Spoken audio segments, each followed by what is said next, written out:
হবিগঞ্জে জনপ্রিয়তা পাচ্ছে মার্শাল আর্টের চীনা ক্রীড়া শাখা উশু। আত্মরক্ষা ও শারীরিক সক্ষমতা বৃদ্ধির লক্ষ্যে প্রশিক্ষণ নিচ্ছে জেলার শত শত শিক্ষার্থী। ছোট ছোট শিশুদের কসরত দেখে বোঝার উপায় নেই তারা কতটা আত্মবিশ্বাসে ভরপুর হয়ে উঠছে।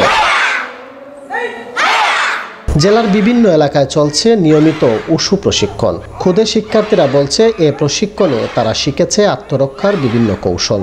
শুধু আত্মরক্ষাই নয়, এই চর্চার মাধ্যমে তারা শারীরিকভাবে সুস্থ থাকার পাশাপাশি মানসিকভাবেও হচ্ছে দৃঢ়চেতা। অনেক কনফিডেন্স হয়েছে উশু করতে। আমি আগে যখন রাস্তায় বের হইতাম অনেক ভয় পাইতাম, কিন্তু এখন ভয় পাই না।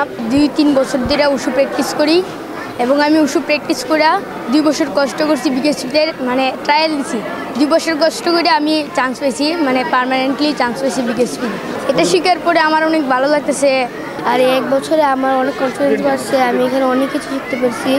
আর এখানে অনেক খেলাধুলা হয়। কিছুদিন আগে আমার একটা আপু তারা সিলেটে গিয়ে খেলে আসছে, আমি এখানে ভর্তি করি।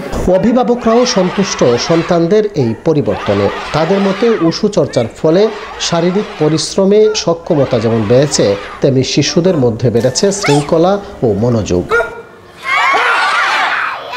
উল্লেখযোগ্য বিষয় হলো হবিগঞ্জে এসব শিক্ষার্থীরা এখন জাতীয় ও আন্তর্জাতিক পর্যায়ে নিজেদের দক্ষতা দেখাচ্ছে। ইতিমধ্যে কেউ কেউ পেয়েছে স্বর্ণপদক, অংশ নিয়েছে আন্তর্জাতিক প্রতিযোগিতায়ও।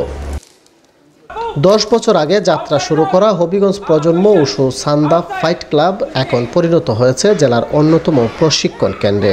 শুধু জেলা সদরই নয়, শায়েস্তাগঞ্জ, চুনারুঘাট, মাধবপুর উপজেলাতেও প্রশিক্ষণ নিচ্ছেন 3 শতাধিক শিক্ষার্থী। তবে সাফল্যের এই পথে রয়েছে কিছু প্রতিবন্ধকতাও। পর্যাপ্ত জায়গার অভাব, প্রয়োজনীয় সরঞ্জামের ঘাটতি ও অর্থ সংকট, এই চ্যালেঞ্জগুলোর কথা জানিয়েছেন প্রশিক্ষকরা।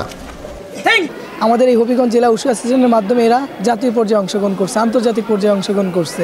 এখানকার ছেলে হংকংয়ে ওয়ার্ল্ড চ্যাম্পিয়নশিপে অংশগ্রহণ করছে, গ্রিসে গেছে, তারপর কাজাকিস্তানে গেছে আমার স্টুডেন্ট।